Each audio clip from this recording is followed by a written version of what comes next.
Hello. Today we have something very serious. It's called open relationship. Whether you like it or not, it's becoming very fashionable. It's becoming very popular these days.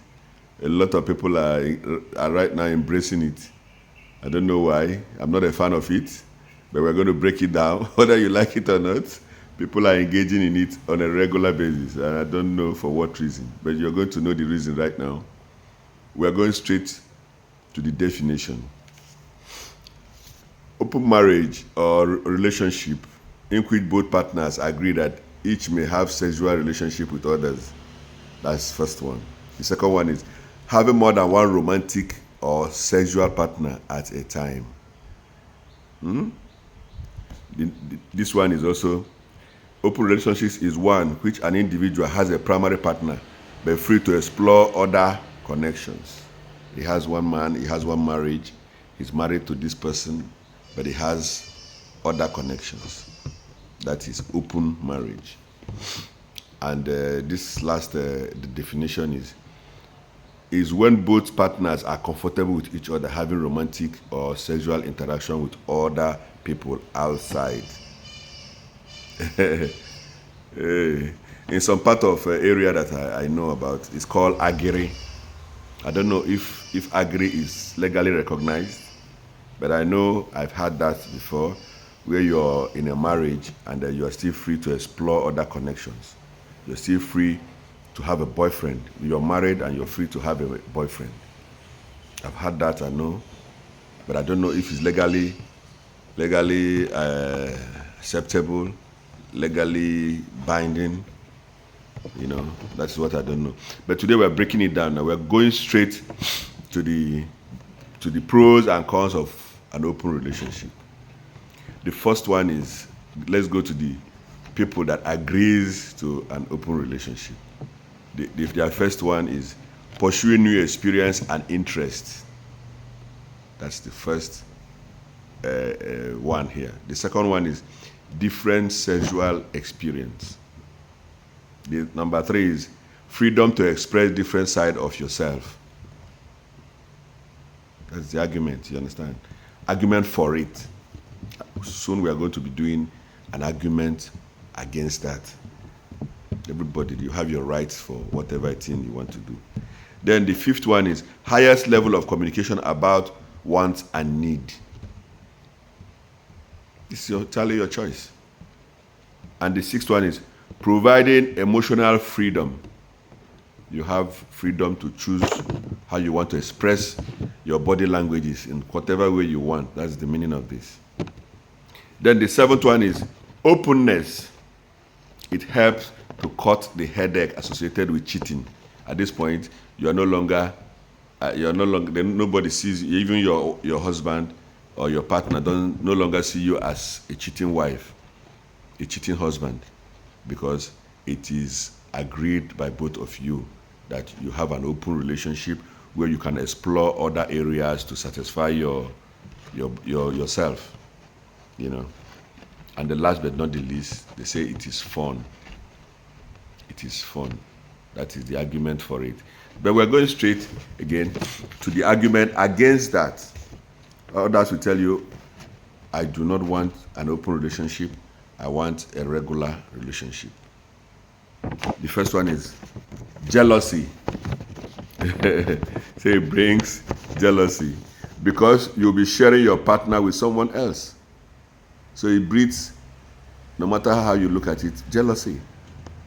Jealousy more creeping. Number 2 is anxiety and fear, because the fear is fear of losing her to the other person. Because no matter how you look at it, nobody goes to anybody that he does not have any feeling for.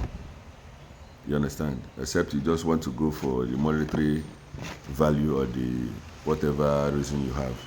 Outside that, if you say this one is my relationship outside my marriage, which is legally allowed by you and your husband only, listen. Then the third one is risk of sexually transmitted diseases. Because you're jumping from your husband to somebody else, there's a risk that you can contact any kind of other diseases. sexually transmitted diseases. The fourth one is priority issue, because now you begin to have choices now. You have choices. Your husband wants you, your boyfriend wants you, your agri wants you. Who is going to get this attention? Problem. Then the fifth one is risk of unplanned pregnancy, and that we don't even know where this pregnancy is coming from, because you're seeing somebody else and your husband also. So who is getting this pregnancy? So there's a very big issue there, the risk of unplanned pregnancy, and then who is going to take responsibility or accept responsibility? The sixth one is risk of sexual addiction or loss of libido from trying to please multiple partners. I don't know if you understand this one now. Because you're trying to appease this person, that person, and that person. It's an open relationship. Who is going to be the one that will be taking the heat? Who has your emotion? That's a big problem, you know. So anybody who is thinking about this, you really have to go through all of these pros and cons before you now arrive at what decision you want to take for yourself. You understand? Okay, now we are going to go through the next one, which is the seventh one. Risk of emotional pain as your partner expresses pleasure and happiness with someone else. The emotional trauma and pain you go through when your wife is expressing happiness with someone else, because you are in an open relationship. Some people may not be able to take it, and remember, it's not for everybody. If you are not for it, please don't try it. It's a very complex situation. So it is not for everybody, clearly, you know. And then there's this next one, which is societal stigma. People now, other couples now begin to isolate you, because they feel that you're going to begin to introduce that to their own family, or introduce that other regular families who are not into an open relationship will begin to isolate you. You know, because they want their partner to stay away from your kind of style. Otherwise, you'll begin to energize them with what you're doing and bringing them that into their homestead, you know. So you find yourself that the society will begin to stigmatize you, because it's not a very popular one. So nobody wants to get near you and get this kind of thing back to his home. Now you clearly understand. And the last but not the least is legal practical challenges. I'm not sure and there's going to be any legal backing anywhere for this kind of relationship. It's just going to be between you and your partner. That's all. I think that's where it ends. Nobody, no law of any jurisdiction is going to say, okay, now there's a law now that you can have an open relationship, and there's going to be a certificate given to your partner, apart from just your husband. Your other partners are going to be recognized by law. You know, so I'm not sure. So that's another problem. That's the last one, you know. Then after that, we are going straight to the lastly.